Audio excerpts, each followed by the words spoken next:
Cuando hoy entra uno a Cafarnaún, entonces la custodia de Tierra Santa tiene este letrero interesante: Cafarnaún, la ciudad de Jesús.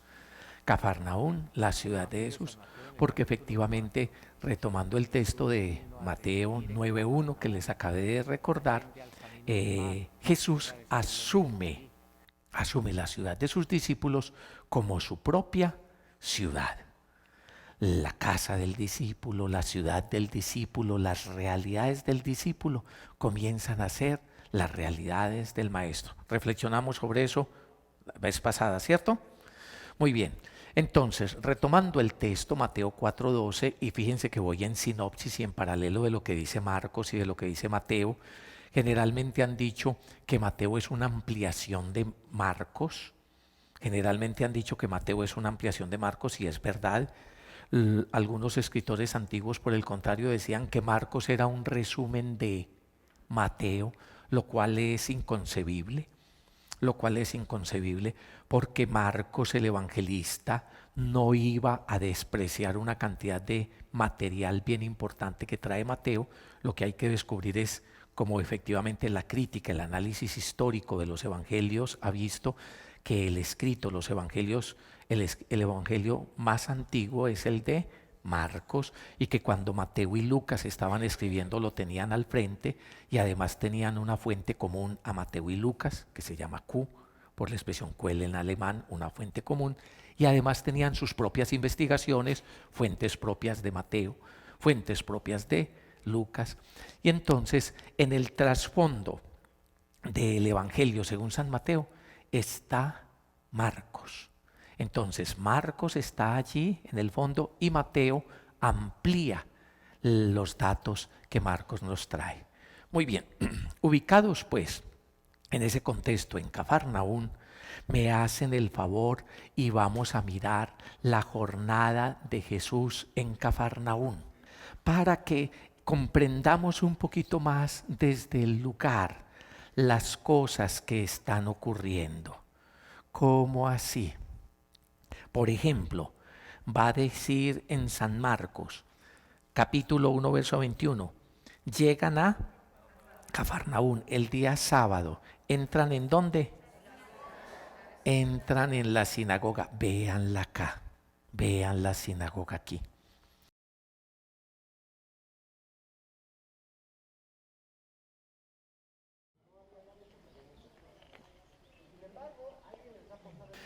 Aquí están las ruinas de las casas.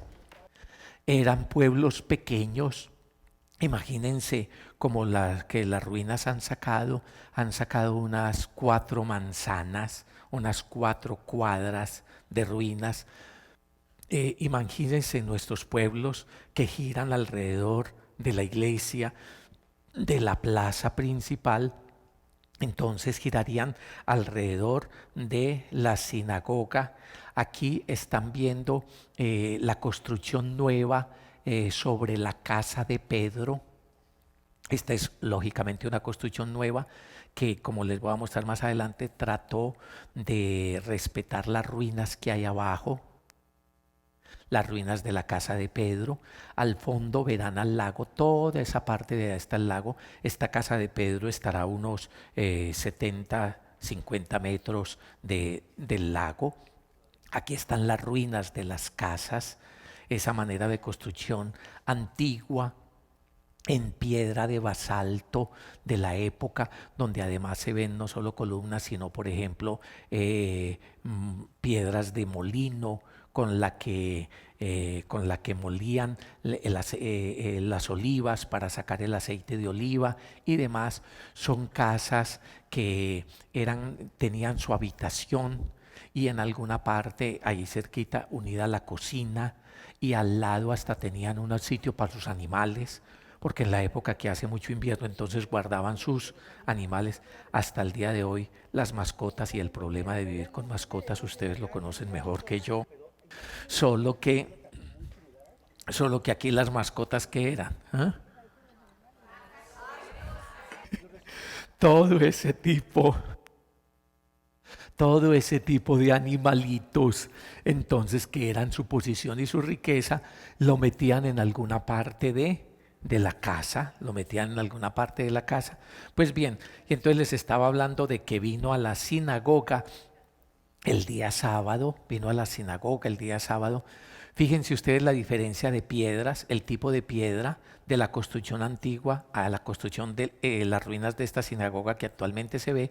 Esta sinagoga no es del siglo primero, esta sinagoga es del siglo tercero, cuarto, y se ve que simplemente la construyeron o reconstruyeron en el mismo punto donde había estado la sinagoga antigua. En imágenes más cercanas uno puede darse cuenta que allí estaba la sinagoga antigua, las ruinas de la sinagoga antigua, pero efectivamente se ve que ya habían pulido las piedras o una piedra de tipo diferente a la actual sinagoga y entonces las pusieron en el sitio de la antigua sinagoga, que tendría que haber sido igualmente de este tipo de piedra de basalto. Vamos a la casa de Pedro. La casa de Pedro, entonces, era una de esas casitas de las ruinas que yo les mostré, que les mostramos en el anterior video. Pero posteriormente, cuando Pedro llegó a ser San Pedro, después de la muerte y resurrección del Señor, y el más importante de los discípulos apóstoles, su casa se convirtió en una domus ecclesia, en una iglesia familiar, eclesía, convocación, donde se reunían los discípulos a celebrar la memoria del Señor y a recordar a Pedro, Andrés y a todos esos primeros discípulos. La construcción primera fue unas construcciones, les dije, en forma octogonal. ¿Por qué en forma octogonal? ¿Recuerdan? Por el octavo día de la semana, o sea, el primer día de la nueva creación, el día de la resurrección del Señor. Ustedes alcanzan a contemplar que posteriormente a esta primera iglesia octogonal pequeñita que hicieron sobre las ruinas de la casa de Pedro, están unas ruinas más amplias, posteriores. Todo eso se desarrolla al pie de el lago o mar de la Galilea. Aquí están viendo parte de ese mar allí en Cafarnaún, allí propiamente en Cafarnaún, y aquí en esta parte alcanzan a ver la casa de Pedro, por allá alcanzan a ver la casa de Pedro y otras ruinas, y aquí este video está tomado desde la iglesita ortodoxa, griega ortodoxa. Nuestros hermanos recuerdan el cisma por allá en el año 1054 y que ahora gracias al Señor hay conversaciones de comunión muy interesantes, iniciadas por Pablo VI y retomadas por los otros papas. Ahora el Papa Francisco ha tenido reunión con el patriarca de esta iglesia, cristianos ortodoxos, con ese afán de la comunión. Pues bien, en todas estas partes había pues una serie de ruinas, como ya les dije. Aquí tienen imagen de la otra iglesita que hay en el sector de Cafarnaún, la iglesia ortodoxa griega, como les estuve contando. Como ven, sus estilos muy particulares de construcción. Al fondo ven la casa de Pedro y está inmediatamente contigua. Si les interesa entrar, ¿les interesa entrar? Sí. Bueno, vamos a ver si está abierta. Entonces verán unos preciosos iconos o imágenes en griego. Este es, por ejemplo, Jesucristo el Señor resucitado. Acabamos de entrar a la iglesita. Ahí ven el iconostasio. Iconostasio, toda esta parte llena de iconos que separa la parte del presbítero, allá al fondo sacerdote, y del pueblo acá.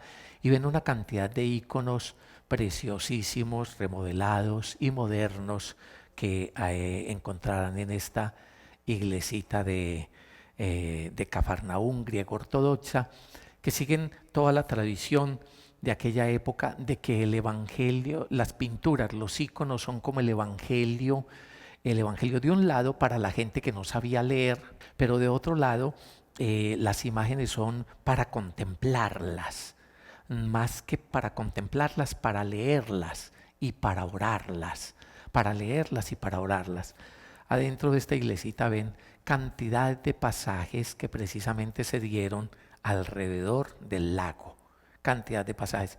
Aquí alcanzan a ver Juan capítulo 21, echar las redes a la derecha, 153, y después Jesús le preparó pan y peces, ¿ya? encuentran también al otro lado. Entonces cuando Pedro tomó ese pez que por dentro tenía la moneda para pagar, y así en los distintos sitios, en las distintas partes, van a ver los íconos o imágenes que van representando o el llamamiento de los discípulos o las distintas eventos de sanación y demás que se dieron alrededor del lago de la Galilea. Ya están súper empapados de Cafarnaún ustedes. ¿Ah? ¿Cómo van pues en Cafarnaún? ¿Ah? ¿Han gozado en Cafarnaún o no? Pues les cuento que los sitios a estas partes normalmente y entrar a estas partes no es tan fácil. Ustedes tienen ese privilegio y por eso hasta les voy a mostrar los pavos reales que tienen allá. Allá al fondo ven las barcas, los pavos reales que tienen en ese sitio de Cafarnaún ortodoxo y las distintas partes para que vamos complementando la imagen y el conocimiento allí de Cafarnaún.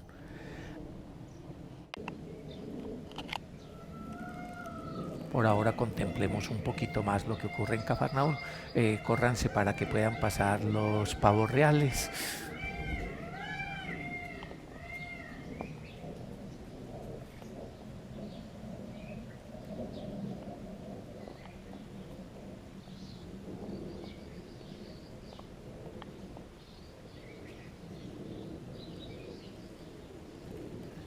Muy bien.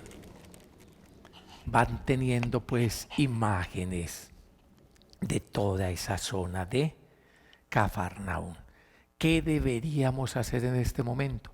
Leer los acontecimientos que se dan en Cafarnaún. Vamos a hacerlo.